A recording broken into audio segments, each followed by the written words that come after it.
बड़ी skill workforce है। अगर हम सोसाइटी में उनको ढूंढेंगे तो ऐसे लोग मौजूद हैं जो आपके लगाई हुई नई औद्योगिक इकाइयों को, नए व्यापार को आगे बढ़ाने के लिए अपने यानी उन लोगों के राज्य से बाहर के जो अनुभव है, जो उसकी स्किल है, जो टेक्निकल नॉलेज है, वो देने के लिए उपलब्ध हों।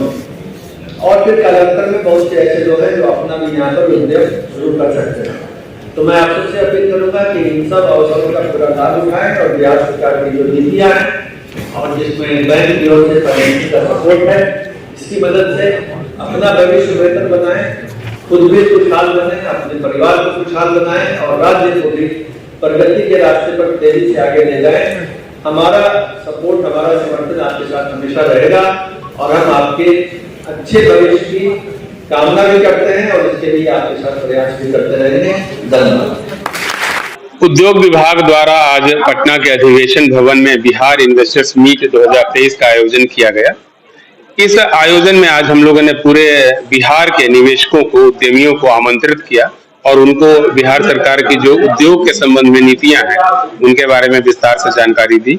साथ ही आज हमने भारतीय स्टेट बैंक और पंजाब नेशनल बैंक के जो अधिकारी हैं राज्य लेवल पर, तो इन दोनों बैंकों द्वारा उद्यमियों को आगे बढ़ाने के लिए कौन कौन सी योजनाएं चलाई जा रही है इसके बारे में भी विस्तार से जानकारी दी।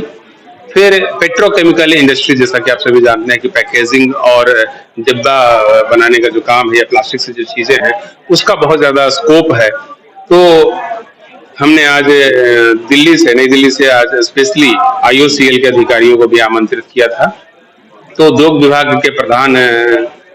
के अपर मुख्य सचिव श्री संदीप पौंड्रिक जी, कृषि विभाग के प्रधान सचिव श्री B राजेंद्र जी, उद्योग निदेशक पंकज दीक्षित जी, इन सब ने मिलकर करके आज जो करीब 200 उद्यमी हमारे यहाँ आए, उन सबका हमने मार्गदर्शन किया कि किस तरह से सरकारी योजनाओं का लाभ उठाते हुए कम कीमत पर और कम समय में वो अपने इंडस्ट्रीज की स्थापना कर सकते हैं, अपनी फैक्ट्री प्रारंभ कर सकते हैं।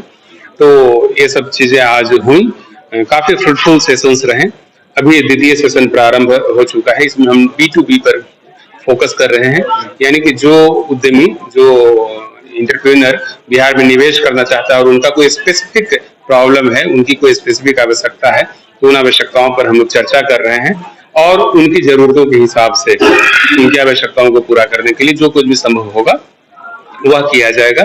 आज हमने सबसे पहले जो हमारी इंडस्ट्रियल पॉलिसीज हैं बिहार सरकार की, चाहे तो वो बिहार औद्योगिक निवेश प्रोत्साहन नीति 2016 हो या फिर जो हमारा टेक्सटाइल और लेदर के संबंध में 2022 की पॉलिसी हो, इथेनॉल पॉलिसी है, बिहार स्टार्ट पॉलिसी है, इन सब के बारे में उद्यमियों को हमने जानकारी दी और हम उम्मीद करते हैं कि उनके मन में जो क्वेरीज होगा वह दूर हो गया होगा और वे सभी पॉजिटिव माइंडसेट के साथ जो है बिहार में उद्योग लगाने के लिए आगे आएंगे। डेलीगेट्स जो आपको यहाँ पे विजिट किया, कौन-कौन जिले से हैं?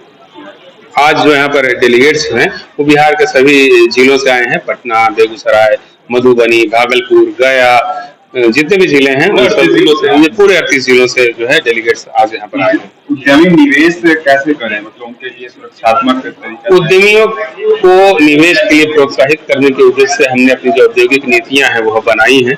आप सब देख रहे हैं कि बिहार में इंफ्रास्ट्रक्चर पर बहुत अच्छा काम हुआ है। बिहार एक ऐसा प्रदेश है जहाँ पर पानी की कोई समस्या नहीं है। तो ये सब कुछ ऐसे फैसिलिटीज हैं जैसे कि स्किल्ड और अनस्किल्ड लेबर की अवेलेबिलिटी, इन सब मामलों में बिहार काफी अग्रणी है। बिहार का मार्केट अपने आप में काफी स्ट्रांग है। यहाँ पर हम लोग करीब 12 करोड़ से अधिक की आबादी है और जो कंजम्पशन पैटर्न है बिहार का वो GDP ग्रोथ के साथ लगातार बेहतर होता जा रहा है। तो निश्चित रूप से बिहार जो है वो संभावनाओं की भूमि है और जो लोग भी संभावनाओं के इस प्रदेश में अपने धन को लगाना चाहते हैं, अपने निवेश को फलीभूत होते देखना चाहते हैं, उनका हम स्वागत करने के लिए यहाँ पर हैं। क्या लगता है सर, बिहार में उद्योग लगने से बेरोजगारी दूर होगी? निश्चित रूप से जब कभी भी कोई उद्योग लगता है तो उसमें ढेर सारे लोगों को रोजगार प्राप्त होता है। जैसे मुख्यमंत्री उद्यमी योजना की ही बात हम लोग कर लें तो करीब 29,000 लोगों को हम लोगों ने सहायता दी है और एक उद्योग लगने पर सपोज कीजिए कि 4 या 5 व्यक्ति को भी रोजगार प्राप्त होता है। हालांकि हम लोग टारगेट रखते हैं कि हर उद्योग में कम से कम 10 लोगों को रोजगार प्राप्त हो, लेकिन यदि 5 से 7 लोगों को भी रोजगार मिलता है तो उससे जो हर हाथ को काम देने का जो हमारा मकसद है, हमारा जो लक्ष्य है वह पूरा होता है। मिनिमम अमाउंट क्या है? उन्होंने अप्रूवल किया? देखिए, अलग अलग इंडस्ट्रियल सेक्टर में जो है मिनिमम और मैक्सिमम अमाउंट फिक्स किया गया है। अभी जो हमारी टेक्सटाइल और लेदर की जो पॉलिसी है उसके तहत हम लोग मशीन और बाकी जो पूंजीगत जरूरतें हैं उस पर 15% या 10 करोड़ रुपया में जो अधिक हो उतना तक का अनुदान दे रहे हैं।